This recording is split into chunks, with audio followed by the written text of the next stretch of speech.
आमिर जी के बारे में ये कहना चाहूँगी,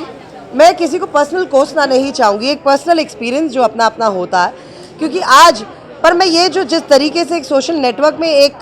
सैलाब सा आ गया, उनके जो पीछे पड़ गए हैं लोग, एक उन्होंने इस तरीके का जो स्टेटमेंट अपने हिसाब से जो अपनी बीवी का बोला या अपना बोला, जो भी है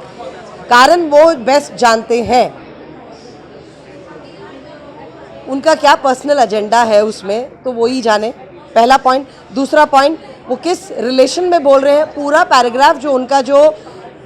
कन्वर्सेशन का है वो सुनना बहुत ज़रूरी है कि जजमेंटल होना कि एक सेंटेंस में कि इंटॉलरेंस के बारे में, क्योंकि इंटॉलरेंस कहने को बहुत कुछ है और कहने को बिल्कुल नहीं भी है। हमारे समाज में, हिंदुस्तान में वैसे भी इतने इश्यूज़ हैं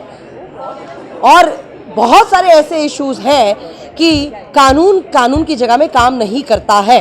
पहला पॉइंट। दूसरा पॉइंट ये है कि आमिर साहब ने अगर ये बोला है तो अपने हिसाब से बोला है, ठीक है, हम उनको ये जजमेंटल ले रहे हैं क्योंकि एक सामाजिक सत्यमेव जयते आता है उनकी ऐसी फिल्में आई हैं जिन्होंने देश और समाज के पेट्रियटिज्म है, ये है फलाना, हम इस तरीके से उनको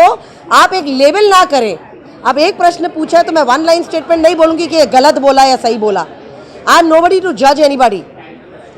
सिवाय मेरे दूसरों का भी नहीं होता है, पर कारण पर्सनल एक्सपीरियंस क्या बोलता है, किस मुद्दे पर बोला है, क्या लिंक है उनकी कन्वर्सेशन का, बहुत सारी चीज़ें बहुत ज़रूरी है। ना मुझे ना उनकी पिक्चर में काम करने का लालच है, ना मैं उनको कोई बटरिंग कर रही हूँ, ना मेरा शौक है किसी को बटरिंग करना।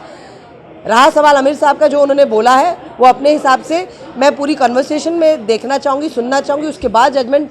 एक पॉइंट ऑफ व्यू अपना देना चाहूँगी कि ना जिस तरीके से एक नदी बह रही है उनके खिलाफ वाली, तो मैं उसमें एक अपने आप को नहीं डालना चाहूँगी।